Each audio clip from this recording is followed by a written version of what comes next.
Please hold your questions and comments. Aaron will take us through the presentation. And I'll remind the public, as always, that rules are now posted. They are posted and available for review and public comment at medicalmarijuana.ohio.gov. So I'll turn it over to Aaron to take us through the rules. Thank you. Before I get started, I'm going to turn it over to Director Sherholt for a few comments. I'm going to hijack again. On the financial disclosure, again, if you have any problems with that at all, please let us know, and we'll, to the extent that we can, help you navigate that. And I think I just want to say, with respect to the patient and caregiver rules, I think the underpinnings are patient access, patient safety, and to the extent that we can, try to make sure that the patients are not at any step along the way taken advantage of. So. Thank you, and thank you again for this opportunity to present another rule set to you.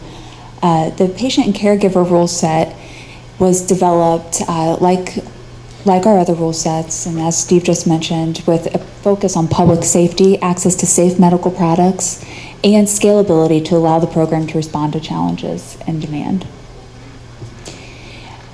This particular rule set was developed after benchmarking with other states, just as they were with the other rule sets you've seen, and engaging with registered patients and caregivers who are registered outside of the state of Ohio. And then you heard the medical board talk earlier, and Mr. Bieber referred to a meeting that was held with patients and caregivers, and I did have the opportunity, the medical board gave me the opportunity to sit in and listen to that roundtable. So I also had the opportunity to listen to prospective patients and caregivers in Ohio.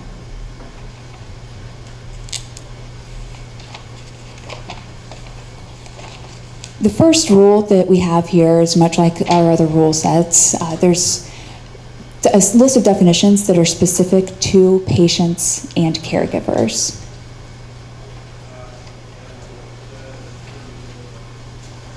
One of the things that we have been working a lot on as we've led into these rules is we've worked with our ORS vendor. And if you'll recall, ORS is the Ohio Automated RX Reporting System, and it's the prescription monitoring system in the state. We've been working with that vendor to help us build a patient registry. And I'm going to walk you through, I thought it would be helpful to start with the patient in the physician's office, and then how the patient actually receives that card in these next couple of slides. So the first thing that's going to happen is a patient is going to go to their physician. The physician's going to examine that patient and determine that the patient has a qualifying condition. The physician will then determine that the benefits of medical marijuana outweigh the risks of medical marijuana.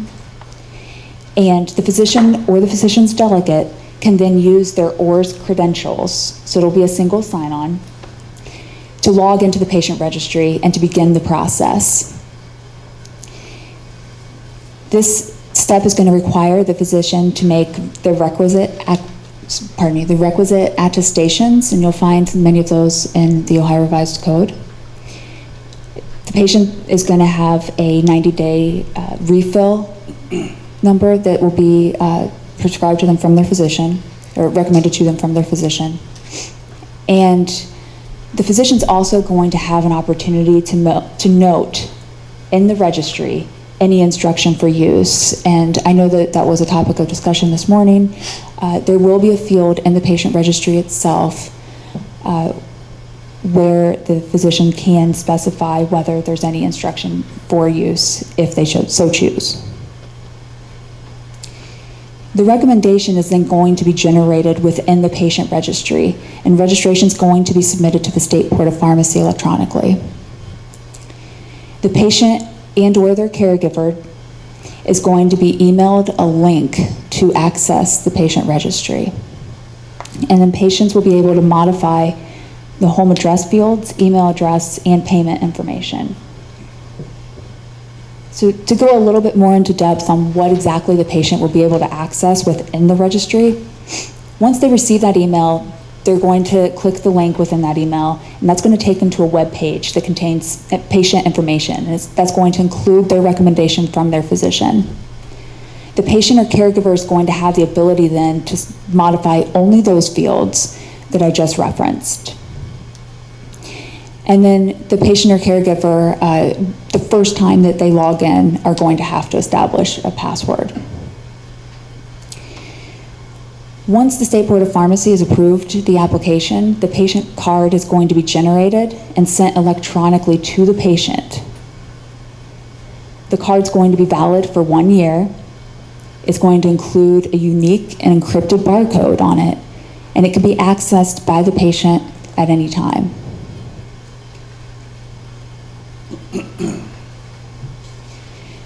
So a couple of more details related to the procedure for patient registration. While we don't anticipate that there will be a backlog that accrues as we review patient applications, in the event that there is a backlog, applications for patients diagnosed with a terminal illness will be prioritized. And those are going to be patients who have a diagnosis of 6 months or less and who have a qualifying condition.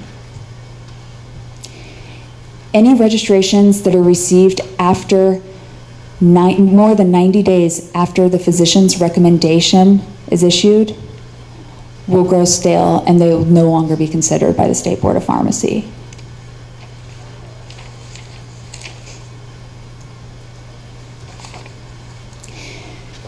The next rule addresses caregiver eligibility. A caregiver must be 21 years old or older. Patients are limited to 2 caregivers, and each caregiver is limited to 2 patients. This 2-person limit is going to be relaxed for end-of-life care, when it would create an undue hardship, and for patients and caregivers in the same household. Caregivers who appear on one of the listed databases in this rule are not eligible to serve as a caregiver. And those databases that you'll see listed in this rule are the same databases that you generally see for other professionals who work with vulnerable populations and who do not undergo fingerprint background checks.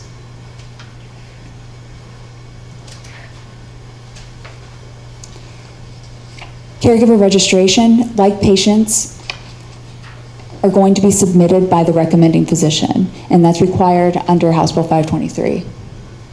Caregivers must attest to a number of items, including the caregiver's willingness to monitor dosage and frequency of administration. And the caregiver, if for a patient under 18, must be that patient's parent or legal guardian. And so walking you through the caregiver registration, the caregiver will have to go to the physician, either with the patient or separately from the patient. After the physician enters into the patient registry the same information that is listed in this rule, the caregiver is going to receive an email containing a link that they can access.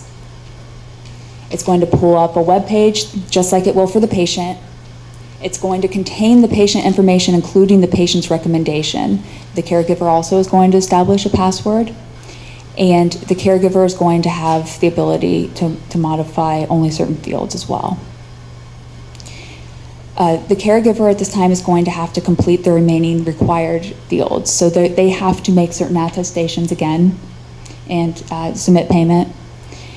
And then at that time, a review of the databases is going to be completed by the State Board of Pharmacy. So remember, all of this will be sent to us electronically.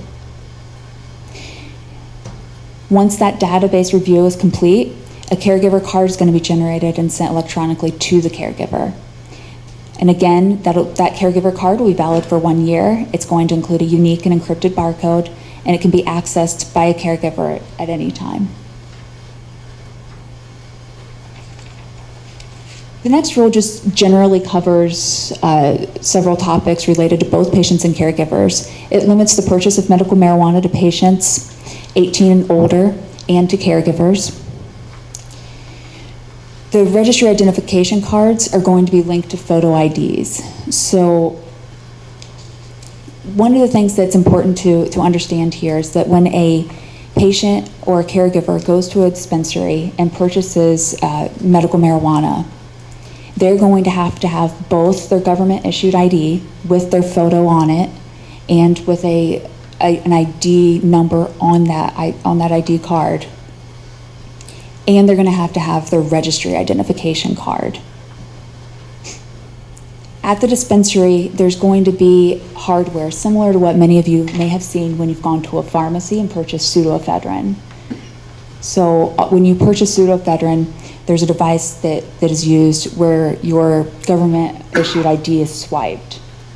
And that can tell how many milligrams or how many doses of pseudoephedrine you've purchased in the last couple of weeks to see if you've exceeded the purchasing amount that you can obtain without a prescription. A very similar device is going to be used at dispensaries. When the patient card is swiped, it's going to pull up the patient registry. Within that registry is going to be the government-issued ID information. It's going to have the patient's address. It's going to have the patient's government-issued ID number. All of those things are going to have to match up. Once it's confirmed by the dispensary employee that the person who's professing to be the patient is the patient can then purchase any portion of a 90-day supply, and no more than a 90-day supply can be purchased within a 90-day period. Caregivers can purchase no more than a 90-day supply on behalf of a single patient.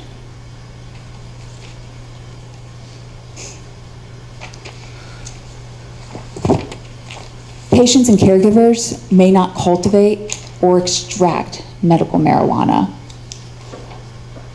So if a patient or caregiver goes in and purchases plant material, and plant material is one of the forms that's authorized in Ohio, they are not authorized to take that plant material home and conduct their own extraction to create their own oils. Samples may not be accepted by patients and caregivers. Medical marijuana must be securely stored to prevent theft and unauthorized access, and it must be kept in a dispensary container with the original label until that medical marijuana is administered. Caregivers may not receive payment exclusively for serving as a caregiver.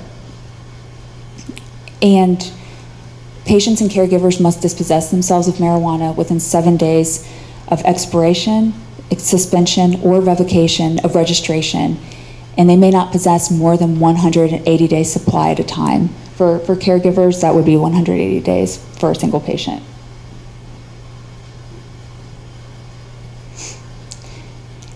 This next rule is really addressing the procedure that should be followed after a patient no longer has a qualifying condition. So the patient's going to have an option. They can voluntarily relinquish their medical marijuana registration, or they can request a hearing to maintain their status as a registrant. The board has authority to initiate a 119 hearing if neither of these actions occur.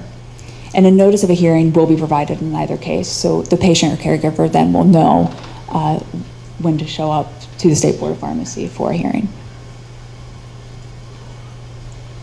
A duty to report. Patients and caregivers are required to report the fraudulent use of registration identification cards, as well as known unauthorized access to the medical marijuana registry. Patients or caregivers must report to the board within 7 days that the patient no longer is diagnosed with a qualifying condition. Caregivers must report any arrest, charges pending, or conviction for any felony or misdemeanor except non-DUI related traffic misdemeanors. And this rule affords, we did relax our reporting rules in this case. It affords 7 days or more in many cases where licensed professionals such as a pharmacist or an intern would be required to immediately report to the State Board of Pharmacy.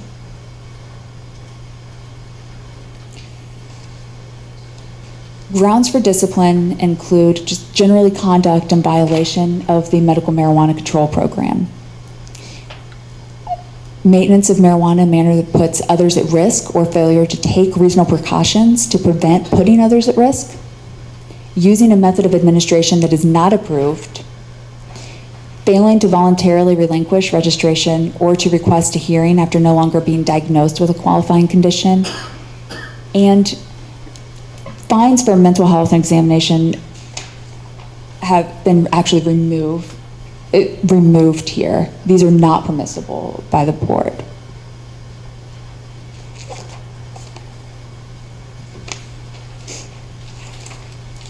Suspension of a patient or caregiver registration without a hearing. This rule allows us to immediately suspend a patient or caregiver registrant in the event that continued access or use would result in a danger of immediate and serious harm to oneself or to others. And then this rule addresses the confidentiality of patient records at a hearing.